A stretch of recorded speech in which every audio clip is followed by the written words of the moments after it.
Olá pessoal, hoje nós vamos dar continuidade ao estudo da diversidade biológica e nós vamos iniciar o nosso trabalho falando sobre o super-reino Procária. Tá? A partir desse momento, ao contrário dos vírus, tá? A gente vai começar a trabalhar com aqueles organismos que são oficialmente considerados como organismos vivos. Tá? Então a partir de agora, todos os grupos que nós formos estudar vão ser considerados oficialmente como organismos vivos, tá bom? Esse conjunto de organismos que se chama super-reino Procária inclui todos os organismos procariotos.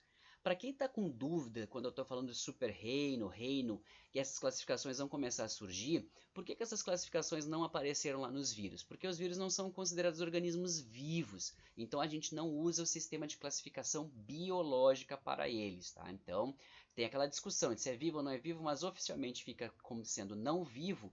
Então não existe, a gente não emprega o mesmo sistema de classificação dos organismos vivos para os vírus. Como as bactérias são vivas, os procariotos são organismos considerados vivos, a gente vai começar a usar um sistema de classificação biológica para esses organismos. Para quem tiver dúvida no que eu estou falando sobre reino, classe, super-reino, sub-reino, ordem, enfim, eu vou mandar em anexo também um material em slides explicando exatamente o que são esses rankings, né? Essas classes dentro do sistema de classificação taxonômica para os organismos vivos. Consultem esse material para não ficarem com dúvida. Caso não queiram consultar o material, vão achar que está muito extenso e etc., vocês encontram facilmente essas informações também na internet. Tá? Então vamos começar a trabalhar com os procariotos. O super-reino Procária, ele tem um único reino dentro dele. Então, super-reino, a gente já imagina, é uma classe taxonômica que está acima do reino. Tá? Então, dentro de um super-reino, eu posso ter vários reinos. Mas no caso do super-reino Procária, eu tenho um reino só, tá? Que é o reino Bactéria. Isso acontece. Por que eu vou ter só um reino dentro de um super-reino? Por que eu não já chamo de reino direto ou de super-reino Bactéria? Porque existe um outro super-reino que é o super-reino dos eucariotos. Aí vai ficar para vocês recolherem aquele conhecimento do que é um eucarioto e um procarioto. Já vão aí, ó, cabecinha funcionando para vocês lembrarem o que é uma coisa e o que é outra, tá? E aí nós temos o super-reino Eucária, que é onde estão todos os eucariotos, e lá tem vários reinos dentro do super-reino Eucária. Ao passo que o super-reino Procária está no mesmo nível taxonômico que o super-reino Eucária, mas dentro do super-reino Procária só tem um reino, que é o reino Bactéria. Tá? O super-reino Procária, e por conseguinte o reino Bactéria, inclui todos os organismos unicelulares procariotos. Tá? O organismo procarioto é aquele que é desprovido de envoltório ao redor do núcleo, o chamado envoltório nuclear, antigamente chamado de carioteca, também pode ser chamado de membrana nuclear, e também não apresenta organelas. O que ele vai ter? Ele vai ter como estrutura da sua célula, já que ele é um organismo unicelular, então o corpo dele todo é uma célula apenas, ele vai ter parede celular, ele vai ter membrana plasmática, ele vai ter o genoma dele, o material genético não isolado. O que quer dizer isso? Não tem um envoltório na volta, uma membrana isolando ele e isolando ele de todo o resto da célula. Tá? Ele está disperso dentro da célula. Tá? Ele vai ter ribossomos. O que acontece no ribossomo? Tradução do material genético em proteínas, não esqueçam disso. Tá? E também vai ter inclusões de nutrientes, então vai ter pequenas gotas de óleos, vai ter pequenos acumulados de proteína, vai ter pequenas gotinhas, né, e amontoados de carboidratos, mas não vai ter organela em si. Por que a gente chama então de super-reino Procária, fala reino Bactéria, que grupos estão ali dentro? Existem dois grupos ali dentro, o grupo que inclui as chamadas bactérias, as bactérias propriamente ditas, e um outro grupo de organismos que até um tempo atrás eram considerados também como bactérias, que são procariotos unicelulares, que se a gente olhar no microscópio a gente vai dizer que são bactérias também, mas que são as chamadas arqueas. Arqueas quer dizer uma coisa antiga, pense em arqueologia, a gente sempre remonta a uma coisa antiga, do passado, muito antigo. Tá? As arqueas elas são diferentes das bactérias, principalmente no que diz respeito ao metabolismo, tá? Por isso que as arqueas e ao DNA, ao material genético. Então os pesquisadores da área de sistemática, eles, não é coisa que a gente vai ver aqui não, tá? Então não se preocupem com isso, mas é só para explicar para vocês. As análises de DNA do grupo das arqueas e do grupo das bactérias mostram que, do ponto de vista evolutivo, esses dois grupos eles estão muito distantes um do outro. Embora eles sejam, no formato deles, unicelulares, com parede celular, uma única célulazinha, uma bactériazinha básica, eles são evolutivamente muito diferentes. Inclusive, é dito que as tais das arqueas estão mais próximas no nível de parentesco dos eucariotos do que das próprias bactérias. Então, eles são parentes muito distantes uns dos outros e por isso não podem ser colocados dentro do mesmo grupo. É a mesma coisa que querer dizer que um primo de terceiro grau de vocês é família que mora junto com vocês, não é a mesma coisa. Então são grupos distintos, tá bom? Então por isso que a gente considera bactéria e arquea como dois grupos diferentes dentro do grande reino dos procariotos. Aí a gente vai ter uma informação importante sobre esses grupos, tá? A gente tem morfologia muito simples. Pensem bem, um organismo que só tem uma célula não pode ter uma morfologia muito variada, né? O que vai, ao contrário de um organismo multicelular, como um animal, que pode ter cara de cachorro, pode ter cara de urso, pode ter cara de peixe, né? A gente vai ter um organismo que é baseado em uma única célula. Então não dá para fazer muita variação em cima de um formato de uma única célula. Por isso que a morfologia deles é sempre muito simples, tá?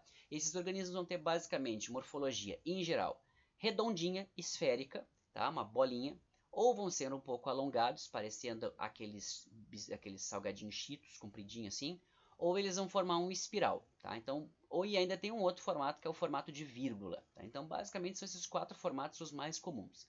Agora, dentro das arqueas, que já são mais esquisitonas, digamos assim, que tem uns metabolismos meio diferentes, vivem nos lugares muito exóticos, a gente vai ter também umas morfologias mais exóticas, tá? A gente vai ter algumas arqueas que vão ter um formato de cubo, outras arqueas que vão parecer um Doritos, que vão ter um formato triangular, então elas têm uns formatos um pouco diferentões, tá? Agora, com relação à questão da morfologia, por ter poucos tipos de formato possíveis para um organismo unicelular, a morfologia acaba que é uma forma muito pouco útil para separar um grupo de outro, tá? Porque vai ter um monte de bolinhas, né? As bactérias, grande parte das bactérias vão ser bolinhas. Então, as bactérias que são bolinhas são do mesmo grupo? Não necessariamente. É porque não tem muito como separar a bactéria pelo formato do corpo, tá? Então, assim, basicamente o que a gente vai ter de formato de bactéria? A gente vai ter as bolinhas, que a gente chama de cocos, tá? Não é cocôs, é cocos, tá? A gente vai ter os bacilos, que são os chitozinhos, tá? Que são os alongados, a gente vai chamar de bacilos ou bastonetes, tá? Aí nós vamos ter os que formam um espiralzinho, que a gente vai chamar de espirilos ou espiroquetas, e a gente vai ter as virgulinhas, que a gente vai chamar de vibrião, tá?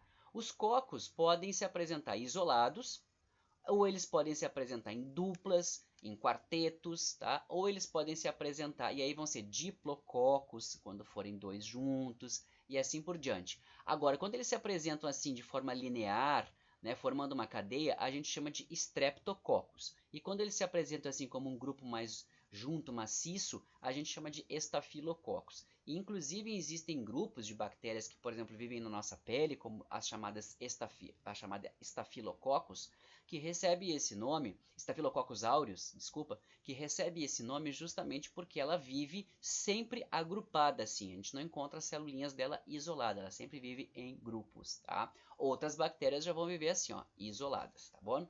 Os bacilos também podem se encontrar assim, parecendo uma salsicha, né? Uma linguiça, assim, um grudadinho no outro, isso aqui também pode acontecer. Agora, os espirilos e os vibriões costumam viver isolados.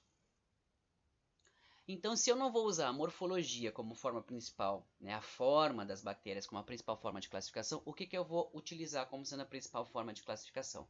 As características de metabolismo dessa bactéria. E o que eu quero dizer com metabolismo, minha gente? Metabolismo é que tipo de nutriente essa bactéria usa para obter energia, se ela faz o próprio alimento, se ela é um organismo autótrofo, se ela é um organismo heterótrofo, se ela faz fermentação, se ela faz respiração celular, se ela faz fotossíntese, então que tipo de fonte de energia que ela usa, onde ela vive, quais que são os produtos que ela libera do metabolismo dela. Tá? Então, por exemplo, a gente quando respira libera CO2. Todas as bactérias respiram e liberam CO2? Não. A gente vai ver que isso é o pressuposto para classificar as bactérias em diferentes grupos. E é por esse motivo que muitos dos procariotos eles estão mais próximos dos eucariotos do que das outras bactérias. E uma outra coisa importante, do ponto de vista de metabolismo, as bactérias, né, os procariotos, eles são muito mais diversificados do que os eucariotos.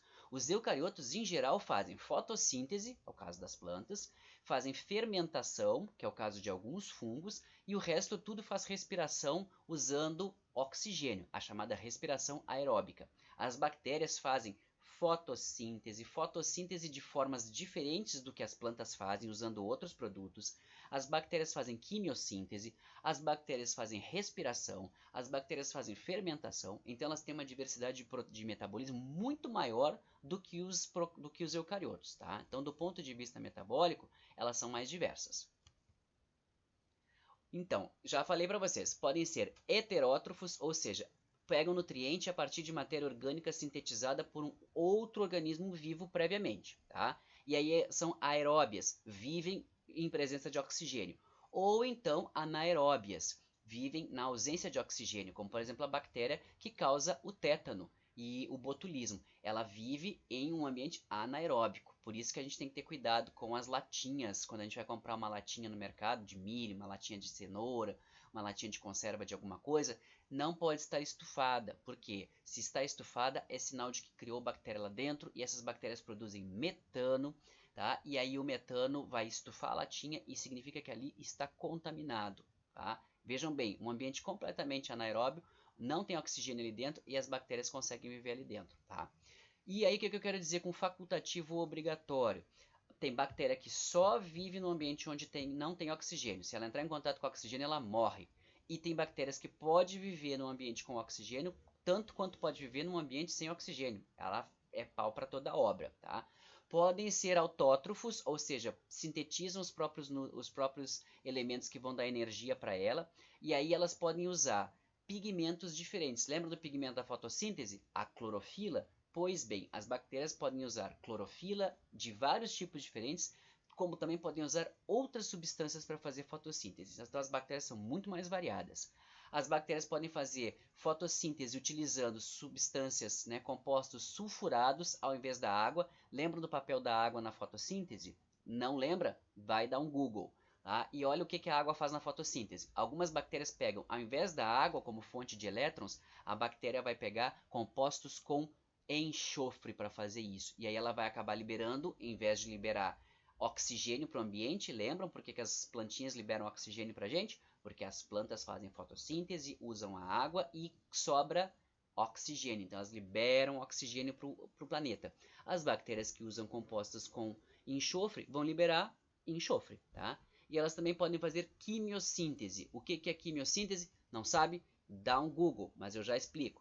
Quimiossíntese é a síntese da energia, dos elementos que vão servir para serem nutrientes dessas plantas, utilizando a oxidação de compostos químicos. Tá? Então elas vão lá e pegam, por exemplo, um composto com enxofre e oxidam aquela molécula, e a partir da oxidação daquela molécula eles obtêm energia.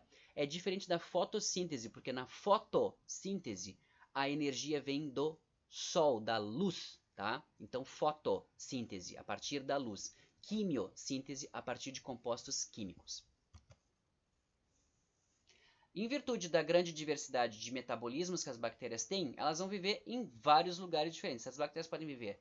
A gente diz que as bactérias são ubíquas. O que quer dizer isso, gente? Elas vivem em tudo quanto é lugar. Tá? A gente não enxerga porque elas, né, só podem ser vistas com auxílio de microscópio. Então a gente não enxerga, mas elas estão em todo lugar. Ar, água, solo, na nossa pele, nos nossos intestinos, na nossa boca, nos nossos olhos, tem bactéria para todo lado, tá? Algumas bactérias vão viver livremente, não vão causar doença de tipo nenhum, outras bactérias vivem no nosso corpo e nos beneficiam, né? A nossa microbiota do sistema digestório, que faz com que o nosso sistema digestório funcione lindamente, precisa ter microbiota, tanto é quando vocês têm uma diarreia, o que vocês fazem? Tomam um Yakult, né, para repor a microbiota, que antigamente era chamada de flora intestinal, né, agora é chamada de microbiota, é o termo certo, porque flora se refere a planta, né, e bactéria não é planta. Então a gente toma um Yakultzinho lá para repor a microbiota para o intestino voltar a funcionar legal, tá? Mas em compensação, outras bactérias que também vivem no intestino podem, de uma hora para outra, se tem um desequilíbrio na nossa microbiota, elas podem se multiplicar e gerar o quê? Uma baita diarreia. Mesma coisa pode acontecer na pele. A gente tem um monte de bactéria vivendo na pele, as boas e as ruins. As boas geralmente dominam, se a gente está com a imunidade em dia, tratando bem a nossa pele, tomando banho, tudo certinho, bacana. Se houver um desequilíbrio na nossa imunidade, alguma coisa nesse sentido, a gente fica um pouco estressado, as boas podem morrer e aí as más vêm e se multiplicam e aí desenvolvem uma pereba na pele da gente, tá? Isso pode acontecer. Inclusive, o tal do Staphylococcus aureus, do qual eu falei, é fã de fazer isso. Ele se multiplica na pele da gente numa situação de estresse e gera uma baita pereba, tá? E por ter metabolismo tão diferenciado, as bactérias podem viver em lugares que a gente nem imagina, muito extremos, como profundezas oceânicas lá nas fossas abissais dos oceanos, onde não habita nenhum outro tipo de organismo vivo, borda de vulcão, geysers, lagos extremamente cheios de sal, um horror. Importante sobre as bactérias, não fazem sexo. O que é sexo, gente? Lembrem lá, do ponto de vista biológico, atividade sexual é fusão de gametas, é troca de material genético bilateral. Então existem duas células que se juntam, né, formam uma célula e ali elas trocam material genético entre elas. Então vem do pai e vem da mãe. Não acontece isso nas bactérias, elas são organismos unicelulares, então não ocorre fusão de gametas, tá bom? O que pode acontecer? Elas não vão mudar nunca o DNA delas, nunca vai acontecer uma variação. A bactéria que existe hoje é a mesma que existia bilhões de anos atrás? Essa resposta talvez vocês já até saibam, por conta das questões de uso de antibióticos. Que a gente fala, isso criou uma superbactéria pelo uso de antibiótico e coisa e tal, parará. Sim, exatamente. As bactérias sofrem mutações no genoma delas, que são naturais, tá? Pense bem, mas as bactérias se multiplicam muito rápido, tá? Em um dia, a gente pode ter vários ciclos de vida de uma bactéria em um único dia. Quanto tempo a gente demora para se reproduzir a nossa espécie? Anos. As bactérias em um dia podem ter mais de um ciclo de vida, de reprodução. Então, as bactérias se multiplicam muito rápido. Nessa reprodução, elas podem sofrer muitas mutações. E aí a gente vai tendo, muitas das mutações são ruins, mas eventualmente alguma pode ser boa e fornecer alguma adaptação que torne essa bactéria mais resistente, por exemplo, a um antibiótico. Por isso é que a gente sempre tem que fazer o tratamento com antibiótico até o fim, porque aí a gente vai ter certeza de que a gente vai matar aquelas bactérias que são mais fracas, que a gente já mata logo de cara, no início do tratamento, e que aí a maioria já são essas aí. Por que a gente melhora rapidinho quando começa a tomar antibiótico? A gente está tomando antibiótico 3 dias e a gente fala assim, ó, tô bem, tô curado, tô ótimo, não vou tomar 7 dias. Por quê? A gente matou a maior parte das bactérias nos primeiros dias do uso dos antibióticos. Então aquelas todas ali morreram e a gente fica bem. Só que as resistentes ainda estão ali. Tem um pouquinho delas que tem alguma mutação que torna elas umas bactérias do capeta. Então a gente tem que seguir tomando o antibiótico mais 4 dias, né, para fechar os 7 dias. Se for, né, gente, um antibiótico de 7 dias, tem antibióticos que são de 4, de 5 e assim por diante. Mas vamos supor que é 7. Então a gente segue tomando até o 7º dia para matar todas, inclusive as capetas que ficam resistindo ao antibiótico. A gente segue dando antibiótico na cabeça delas e aí elas morrem e a gente tem não a certeza, mas a gente tem muito mais segurança de que nós conseguimos matar todas aquelas bactérias, inclusive as mais resistentes. Nunca suspendam um tratamento de antibiótico antes da hora, ok? Façam sempre até o final. Outra coisa que também pode fazer com que as bactérias façam mudanças de material genético e se adaptem é a troca de material unilateral, chamada de conjugação. Olha que interessante. As bactérias elas costumam ter um DNA circular, tá? Aqui dentro da célula, não está envolvido por um núcleo, observem bem, tá? E elas costumam ter um negocinho aqui, um anelzinho aqui, que chama plasmídeo. Esse é um DNA também, é genoma que essa bactéria tem. Aqui é o DNA para ela funcionar geral. O plasmídio, em geral, é um DNA extra que vai trazer alguma adaptação para essa bactéria. Então é algo com o qual ela consegue viver se não tiver ali nela. Então se ela perder esse plasmídio, ela consegue continuar vivendo. Mas ele oferece vantagens para ela, por exemplo, a resistência a um antibiótico. Então esta bactéria aqui tem resistência a um determinado antibiótico que está contido neste plasmídio. O que ela faz? Quando ela encontra uma bactéria que não tem esse plasmídio para resistência desse antibiótico, ela faz uma conjugação. Ela leva até a outra bactéria esse canudinho aqui, que ele chama de pili sexual, tá? Ou pilus, quando é um só é pilus, quando é mais de um é pili, tá? Ela manda este pili sexual aqui para conectar com a outra e como se fosse um canudinho, esse plasmídio se espreme aqui dentro e é passado para outra, uma cópia. Claro, ela não é burra, né? Ela vai fazer uma cópia disso aqui é material genético, então ela copia, ela pode copiar, e ela manda ela fica com dela para ela, e ela manda uma cópia para outra. Aí, em vez de uma ter essa resistência ao antibiótico, duas passam a ter essa resistência ao antibiótico, tá? Então é assim que as bactérias vão adquirindo novos DNAs e novas características que vão fazendo com que elas se tornem mais adaptadas a determinadas condições. Então pensem bem, se vocês tiverem lá no corpo de vocês um monte de bactéria causando uma infecção na garganta, mandam vocês tomar um antibiótico, vocês matam todas as bactérias, menos as meia dúzia que tem o tal do plasmídio para resistir a esse antibiótico. Se vocês não matarem esta bactéria aqui, atochando ela de antibiótico, o que vai acontecer? Quando vocês suspenderem o tratamento com antibiótico com antecedência, vocês vão fazer com que essa bactéria fique no corpo de vocês e ela possa se multiplicar. E aí, quando vocês tiverem uma segunda infecção de garganta, quem que vai ser a causadora dessa infecção? Esta capeta que tem resistência extra ao antibiótico que vocês estão usando. E aí vocês vão no médico, voltar, ele vai receitar o antibiótico de novo e o antibiótico não vai fazer efeito para esta infecção, porque ela é promovida pela bactéria resistente que vocês não mataram logo lá no início, ok? Não suspendam o tratamento. Dentro desse super-reino nós temos dois reinos, sub-reinos, tá? Então é super-reino Procária, dentro dele o reino bactéria e abaixo do reino nós temos o sub-reino. O sub-reino das árqueas e o sub-reino das bactérias propriamente ditas, que são o chamado sub-reino eubactéria. Vamos falar um pouquinho das árqueas, rapidamente, tá, gente? Como eu disse para vocês, separou por quê? Porque da análise morfológica, no microscópio, elas são muito parecidas. Analisou o DNA, viu que elas são parentes muito distantes, então não tinha como colocar tudo no mesmo balaio. Então separou em dois sub-reinos, das árqueas é considerado um grupo de organismos procariotos muito antigo e eles costumam habitar regiões extremas do planeta, porque essas regiões onde eles habitam, elas meio que remontam a como a Terra era no início. Um lugar muito quente, cheio de atividade vulcânica, pouca água que tinha era fervendo, e tinha muitos gases tóxicos, muito metano no ambiente e tal. Então essas bactérias, elas são lá dessa época, então elas gostam desse tipo de ambiente. Elas aprenderam a viver nesse lugar porque foi lá que elas nasceram. Então elas seguem vivendo nesses ambientes que ainda existem no nosso planeta hoje, porque é onde elas encontraram o refúgio delas. Então elas vivem perto de vulcão, elas vivem em fossas no fundo do oceano, uma loucura, tá? Dentro desse grupo, a gente vai ter três grupos distintos, tá? Que são as chamadas bactérias metanogênicas ou metanogênes, as halófilas e as termoacidófilas. Eu vou explicar o que é cada uma agora. Calma lá. O primeiro grupo, a gente tem as chamadas metanogênicas. Essas bactérias são a principal fonte de metano do nosso planeta. O que elas vão fazer? Elas vão pegar o CO2 e o gás hidrogênio e elas vão fazer uma reação química e transformar isso aqui em metano, que elas vão liberar para o ambiente, para o ar atmosférico. Tá? Então as metanogênicas conseguem fazer essa função aqui.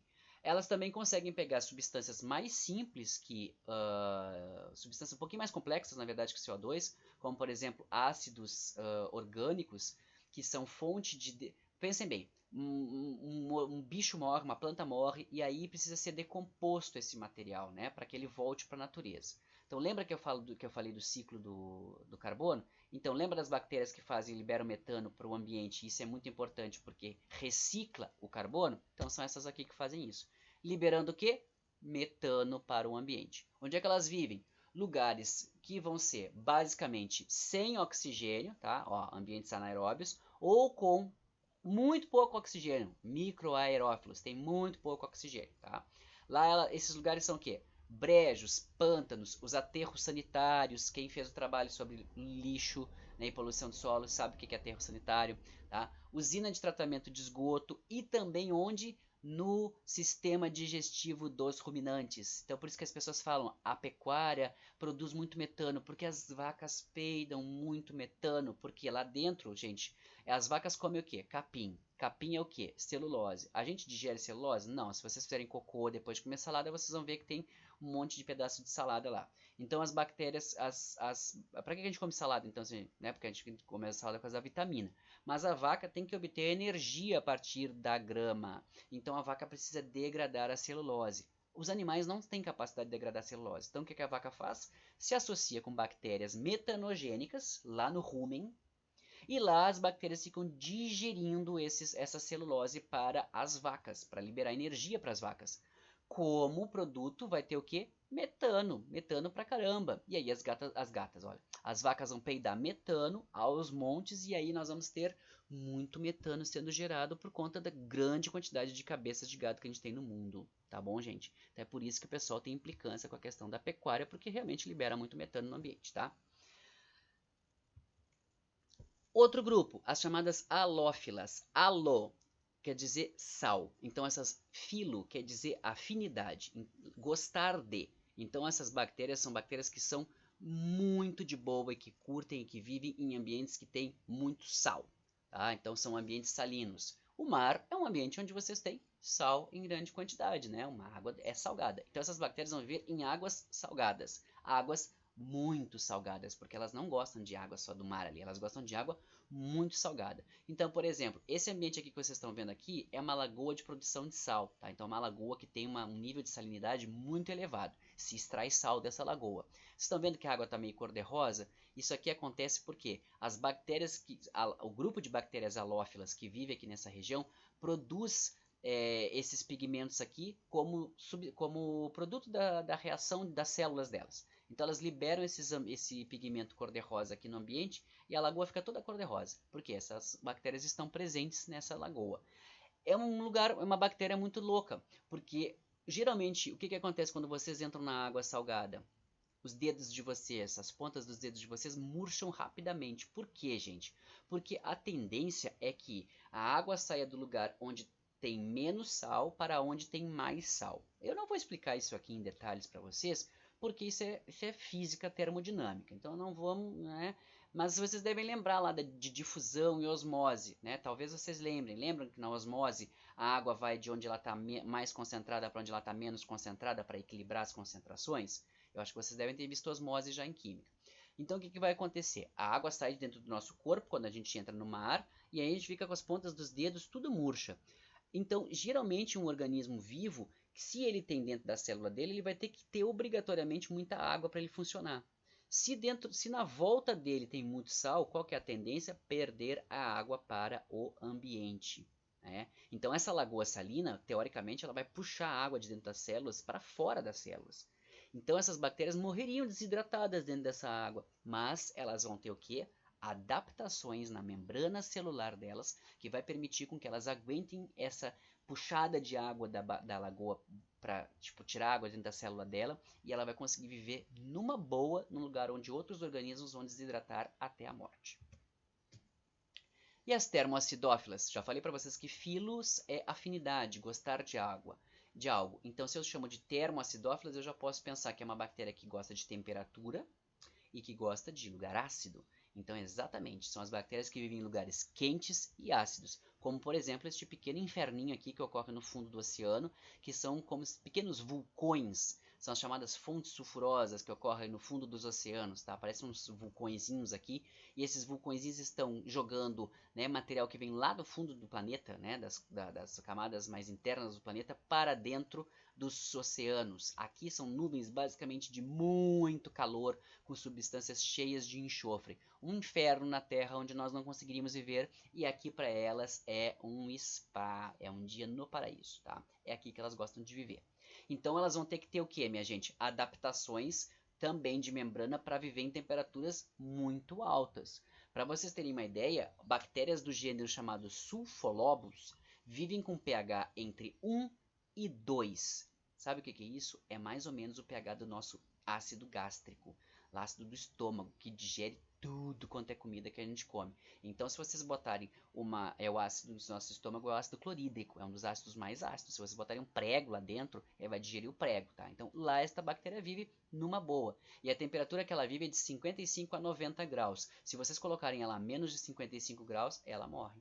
E aí a gente tem uma coisa mais louca ainda, que é o chamado Pyrrolobus fumari, que também é uma árquea, que vai viver em uma temperatura ideal de 113 graus Celsius. É o organismo vivo que vive na temperatura mais alta que se conhece até hoje. Pensem bem, temperatura acima do ponto de fervura da água. Pensem bem, se é uma bactéria que tem água dentro dela, como que este organismo consegue viver nessa temperatura? Adaptações biológicas. Tá? Agora vamos falar do outro sub-reino. Então vamos lá. Primeiro assim, árqueas, lembrem, vivem em lugares extremos. Metabolismo muito louco, vivem em lugares extremos. Eubactéria são as bactérias que vivem em ambientes mais de buenas, tá? Incluindo o nosso corpo. Nós não temos árqueas vivendo no nosso corpo, porque as árqueas precisam de lugares ácidos e muito quentes, ou com muito sal, ou com temperatura muito elevada, ou onde não tem ar. E isso a gente não encontra no nosso corpo. Por isso que as árqueas não vivem com a gente. Agora, as eubactérias, sim, tá? Então, essas eubactérias, elas vão ter um metabolismo muito variado. Elas vão viver em tudo quanto é canto. Elas podem viver em ambiente com oxigênio, sem oxigênio, elas podem ser heterótrofas, elas podem fazer fotossíntese, elas podem fazer um monte de coisa. Todas as bactérias que fazem fotossíntese estão nesse grupo das eubactérias, tá? E a gente vai dividir esse grupo em 3 grupos menores, tá? E isso vai ser de acordo com a estrutura da parede celular. Tá? Eu não quero que vocês decorem esses nomes, mas é só para vocês saberem que existe. Tá? Um primeiro grupo, que é chamado de Gracile cutis, ele vai ter a parede celular delgada, fininha. O segundo é o Firmi cutis, onde a parede celular vai ser mais grossa, espessada. E o terceiro grupo é chamado de Teneri cutis, onde não tem parede celular. Então é o único grupo de bactérias que não tem parede celular. Então pensem bem, lá no início, no primeiro slide, eu falei característica dos procariotos. Tem parede celular. As tenericutes, que são chamados micoplasmas, nós já vamos ver isso, é o único grupo que é exceção. Dentro dessas eubactérias, nós vamos encontrar, gente, eu não vou aqui falar para vocês, tem muito subgrupo, tá? São muitas bactérias, as bactérias são muito diversas, tá? Então tem bactéria que faz de tudo, como eu disse para vocês, fotossíntese, as que vivem fora do oxigênio, etc. Então não vou me ater nisso aí tudo, porque é muito grupo de bactéria. O que eu vou dizer para vocês? Que é importante para a gente salientar. Usos econômicos principalmente e de saúde para esses grupos, tá? Então dentro das eubactérias estão todas as patogênicas, todas as que nos causam doenças estão dentro desse sub-reino eubactéria. Aí eu dou uns exemplozinhos para vocês. As bactérias, por exemplo, que causam diarreias, que são chamadas bactérias entéricas, lá dos intestinos, tá? Como é o caso da salmonella, que vocês já devem ter ouvido falar, Enterobacter, Proteus, Klebsiella e inclusive essa senhorita aqui com estes lindos cabelos ao vento, que é a Escherichia coli. Tá? Que também causa diarreias, que podem inclusive ser diarreias com sangue, bem intensas e que podem levar indivíduos à morte. Isso aqui tudo a gente pega comendo alimento mal processado. Tá? E em geral são chamados coliformes fecais. Já ouviram falar sobre isso? Claro, quem já tomou banho na Praia do Laranjal sabe que aquilo ali é uma sopa de coliformes fecais. Então a gente tem essas bactérias aqui porque a gente chama de fecais porque a gente contamina elas porque elas vêm diretamente das fezes. Então, se vocês tiverem uma contaminação por algum desses organismos, isso foi feito diretamente via fezes. Ah, tipo, comi cocô? Não, não quer dizer isso. Mas pode ser o quê? Uma mão suja preparando um alimento pode resultar em uma infecção de um coliforme fecal, ok? Cuidado. Aqui lembram dos vibriões em forma de vírgula? Então aqui nós temos um exemplinho bem intenso que é o Vibrio cholerae. Cholerae, tá? O Vibrio cholerae é o agente causador da cólera. Quem sabe me dizer o que é cólera? Vou perguntar na próxima aula. Aqui nós temos um caso da outra morfologia, que é a espiralada, que é o espirilo ou espiroqueta. O exemplo aqui, ó, Treponema pallidum, o agente causador da sífilis. E também nesse grupo nós temos a leptospira, como o nome sugere, o agente causador da leptospirose. Leptospirose, xixi do rato. Por isso que quando vocês tiverem alagamentos, chover muito, coisa e tal, não saiam pisando em água de chuva, essas coisas, porque vem xixi de rato. E se vocês tiverem com uma feridinha no pé, a leptospira entra, coloniza lá e mata vocês, porque é uma doença que pode matar. Conheço gente que já morreu de leptospira, tá? De leptospirose. E treponema pallidum sífilis, DST, tá? Usem camisinha. Coisas boas, bactérias de importância ecológica. O que a gente já viu? Bactéria faz ciclagem de nutriente, porque bactéria é decompositor. Então, devolve para o ambiente, naqueles ciclos que nós vimos, né, biogeoquímicos, devolve para o ambiente os nutrientes, fazendo com que eles possam ser reaproveitados. Tá? Importância disso, nós vimos lá, lembra a fixação do nitrogênio? Pergunta da prova, por que o nitrogênio é abundante no ambiente, mas é fator limitante para o crescimento das plantas? Porque ele precisa que bactérias façam a fixação do nitrogênio atmosférico que a planta não consegue fazer. E isso aí quem que vai fazer? Ó, tem dois grupos básicos, tem mais grupos, mas esses aqui são os principais. A Azotobacter e a Bacterianthia, que são organismos, né, bacterianos que vivem livremente no solo. Então eles vivem lá a vida livre, eles pegam o nitrogênio que está no ar, obviamente tem ar ali dentro entre as partículas de solo tem ar, e ele fica ali pegando aquele nitrogênio para ele, quebrando aquele nitrogênio, fazendo as paradinhas dele biológicas, e aí quando essas bactérias morrem, elas liberam um monte de nitrogênio na forma biológica no solo, e aí o solo fica rico em nitrogênio, tá? E tem o outro tipo que é o Rhizobium, tá? Que é esse aqui, ó. Isso aqui é uma raiz de soja. Tá vendo essas bolotinhas aqui? Isso aqui não é pereba. Isso aqui são nódulos, onde ocorre a proliferação dessa bactéria aqui, ó. Ela se associa com as raízes dessas plantas e ela coloniza as raízes dessas plantas. Para fazer o que para a planta? Pegar o nitrogênio atmosférico, quebrar e transformar isso em formas biológicas de nitrogênio que a planta vai usar para ela, tá? Agora, o que a bactéria ganha em troco? A planta dá para a bactéria carboidrato. A planta sintetiza os açúcares lá nas folhas e manda todo esse carboidrato de graça para as bactérias. Então é uma simbiose. Por isso que eu falei para vocês, rotação de culturas é importante, geralmente usando essas plantas aqui, ó. Porque quando essas plantas aqui estão no solo, elas vão fixar grande quantidade de nitrogênio. Aí vocês vão lá colher os frutos, por exemplo, uma soja, vocês vão colher o grão, e a planta da soja vai morrer ali no campo. E quando ela morre ali no campo, né, ela decompõe e coloca um monte de nitrogênio para o solo. E aí vocês podem pegar e em seguida disso colocar uma outra cultura que não consiga fazer essa associação aqui, ó, com as bactérias, mas nem precisa, porque o solo já vai estar cheio de nitrogênio da morte da soja.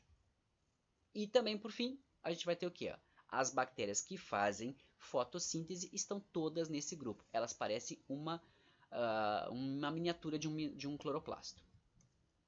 E por fim, só para salientar para vocês, as Tenericuts, as bactérias que não têm parede celular, são os menores organismos vivos conhecidos. Tá? A gente não consegue enxergar eles nem sequer no microscópio de luz, a gente tem que enxergar eles em microscópio eletrônico. Para vocês terem uma ideia, a gente tem numa bactéria, o tamanho do genoma de uma bactéria é entre 3 a 6 mil genes. O micoplasma tem só 500 genes. Ele é muito pequeno, tá?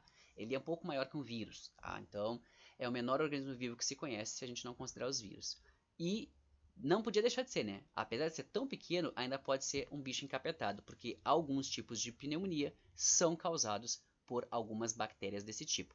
Mas em geral não acometem as pessoas comuns, vão acometer somente pessoas imunocomprometidas, ok? Na próxima aula eu vou perguntar todas as coisas que eu deixei aqui de questionamento para vocês.